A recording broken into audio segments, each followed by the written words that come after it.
आपला नवा ब्लॉग आणि हे बघा इथं एक नवीन कबूतर येऊन बसलेलं आहे मोठ्या गच्चीवर. पण ते मगापासून इथं येणंच गेले खाली. आणि आत्ताच आपण कबुतरांसाठी काड्या आणलेल्या आहेत आणि सगळ्या काड्या आहेत ते इथं. काही काड्या डायरेक्ट त्यांच्या खोक्यात टाकलेल्या आहेत.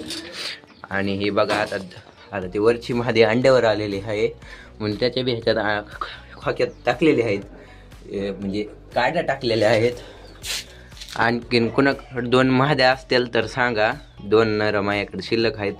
कुणाकडे 2 महाद्या असतील तर सांगा. आणि कबूतर बी पट्टे फिट्टे असतील तर सांगा. मग पाहिजे तर कमेंटमध्ये सांगा.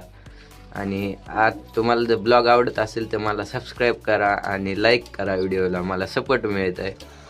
बघा आता सगळे काड्या लावलेले आहेत. हे बघ खाली नर आहे आणि ते वर एक नर आहे. तुम्हाला जर हे ब्लॉग आवडला असेल तर लाईक करा, सबस्क्राईब करा आणि